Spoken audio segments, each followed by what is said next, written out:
I'm gonna be so glad when I'm done with this video. Roundup. August. Go. Episode 13. So we have our first post-hiatus episode and it was okay. Quibble Pants was an element of the story that I both liked and disliked. I liked that, as a Daring Do fan, he was an okay foil to Dash, as they liked the same thing for different reasons, and the lesson about fans learning not to let that get to them is a well-intentioned one. However, he started to get really grating during the latter half of the episode. His refusal to believe that his kidnapping was real was entertaining for all of 2 minutes. After that, it became annoying and eventually just plain exhausting, going on for way longer than it needed to. It reminded me of how Kaiba would constantly deny all the supernatural events in Yu-Gi-Oh! Despite how obviously real they were. While it's true that I only had to deal with Quibble doing this for 10 or so minutes rather than 200 plus episodes, it doesn't make it any less of an annoyance. Because of this, I'm left with a middle of the road feeling about this episode. It tried to pull off its lesson and it was a good one that was very well intentioned, but I'm not entirely sure if it was delivered all that well.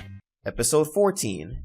Yeah, this episode wasn't good. A lot of the times when a story focuses on the younger characters in the cast, one of the biggest issues that comes up is that the older characters tend to hold the idiot ball for the sake of the plot. And this episode does just that. In addition to that though, the CMC didn't do much to help their situation either. They had a great start with wanting to try different things, but if they know their sisters so well, then wouldn't they have switched partners from the get-go? This is one of those cases where if we didn't have this conflict, there wouldn't be an episode, even if it could have been avoided. And if the conflict is good enough, I can forgive how easy it is to avoid, but that's not the case here. And to pour salt in the wound, the song that played during the race wasn't any better. I'm really not that fond of songs that are gratuitous and included for the sake of including them, and when the episode is already a chore to get through, Celestia send help. I could go on about song placement in Season 6, but that's best saved for a later episode in this roundup. Episode 15. It seems that Rainbow Dash has a knack for having divisive episodes. 28 Pranks Later has been touted as Mare Duel 2.0. Rainbow Dash is a jerk, ponies take action to get back at her, Rainbow learns a lesson. I can definitely see the glaring similarities, but while I do agree that the lesson was enforced the same way, the lesson itself is different enough for me to enjoy it. And yes, I enjoyed this episode. One of the complaints about Mare Duel was that Dash's friends didn't talk to her about how she was acting, and in this episode, they actually do that, and it didn't work? The character that has been established as a pony that doesn't see how her actions affect others until they affect her wasn't swayed by being talked to? What is this? Look, whether we like it or not, this is the type of character that Rainbow Dash is and has been. This isn't just a mess up that she learns from. It's a fundamental part of her that she has to deal with. Granted, when something like this is highlighted multiple times with no progress, then yeah, that can get annoying. Just look at Fluttershy pre-Season 5. But we're nowhere near that level of repetitiveness. This is an aspect of Dash that she has to continuously watch out for, and this episode is one of the times where she slipped up. Rainbow's portrayal aside, this was a funny episode. Seeing her prank backfire on her and how crazy things get in Ponyville is fun to watch. And you know what? I'm gonna give credit where credit is due. For all the shade I throw at her, Pinky deserves hella props for devising this scheme. It made for one of the funnier episodes in the season. Episode 16. So, when are you doing the Changeling episode? In this, When are you gonna do the Changeling episode?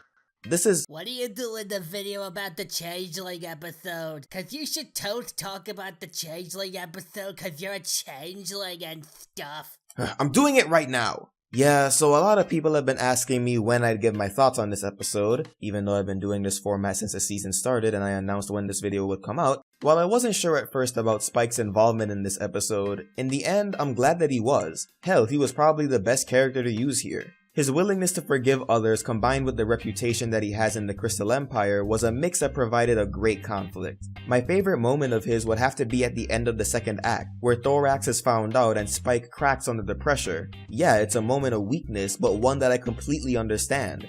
When you're called out like that in front of a bunch of older peers, including people that you either love or respect, it's very easy to buckle under that kind of pressure, and I gotta give Spike props for owning up to that mistake and making up for it in the end. I also like the portrayal of Shining Armor and the other Crystal Empire ponies. I've heard concerns that having them act this way would be unreasonable and paint a picture of them as the quote-unquote bad guys, but really, can you blame them?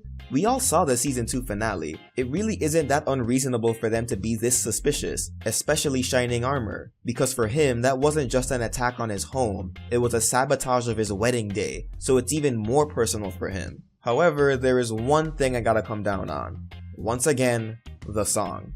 I have absolutely no idea what it is with this season's music. With the exception of Spice Up Your Life and A Heartwarming Tale, since that was a musical episode, it seems that this season has lost almost all sense of placement when it comes to its songs. But Sketchy, I hear you protest. It's a nice song and Spike's vocals are great. Shouldn't that count for anything?